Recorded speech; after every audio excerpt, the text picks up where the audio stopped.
Ito ay bumili tayo ng bagong scooper dahil nasira yung ating scooper na plastic lang. Ayan, dahil nga sa plastic lang siya. Ayan, marupok yung handle niya. Ayan, nasira. Kaya bumili tayo ng bago. Ito yung bibili natin. Stainless steel na scooper. Ayan, ito yung napili natin kasi yun nga, matibay yung handle niya. Ayan, hindi na siya plastic. And then, stainless yung mismong scooper niya. Ayan, at yung po itsura.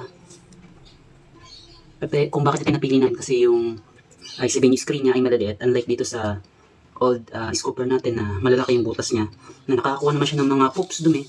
Pero yun nga, isa sa naging problem natin ay yung mga malaliit na, ayan, kung makikita niya pag in-scoop natin, nalalaglag yung mga wiwi, kasi mga wiwi ay may malaliit na part na lumalabas sa screen niya dahil maliit nga lang yung butas. Unlike dito, ito pinili natin para even yung malaliit na dumi ay makuha natin.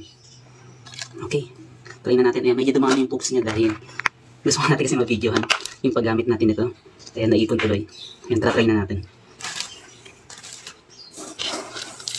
Okay, dito na rin natin nalagay sa, siguro marami ito. Ayan, makikita nyo guys, ayan, pati yung maliliit na part or bilog-bilog ay nakukuha niya. Yung mga patak, isa yung patak ng wiwi. Kasi yun yung maliliit na hindi nakukuha ng old screen natin. Old scooper natin before. Okay. Sana kumasya din sa plastic natin.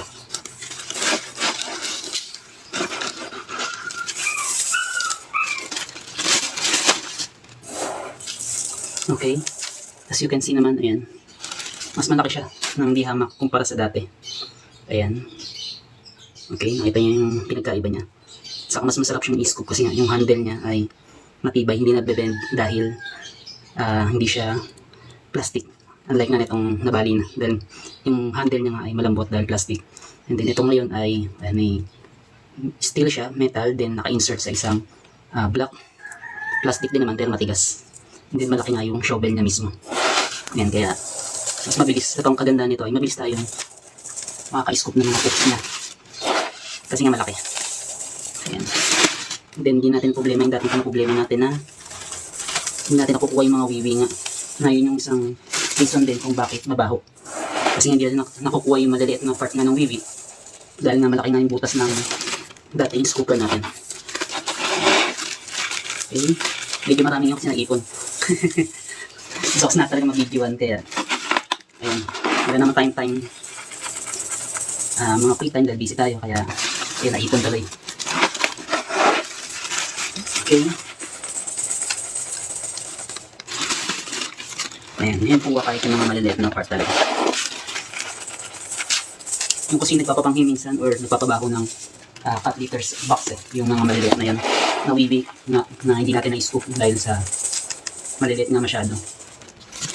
Ayan.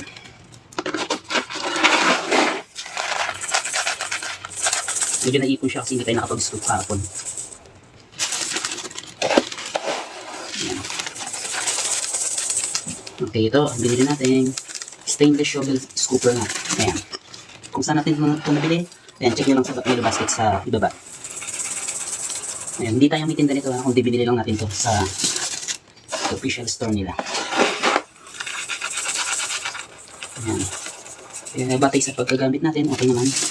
Ayan, sarap siya gamitin.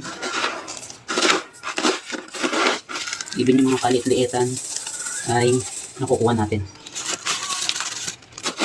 Ayan, kaya even marami yung poops niya ngayon, nabilis-bilis lang tayo kasi malaki siya. Saka minsan kasi may time na matigas yung poops or wiwi, malaki kaya mahirap i-scoop. Kaya siguro yun nga yung, kaya nabali nga yung natin scooper natin kasi minsan matigas yung wiwi at nakadikit na minsan sa cut liter box.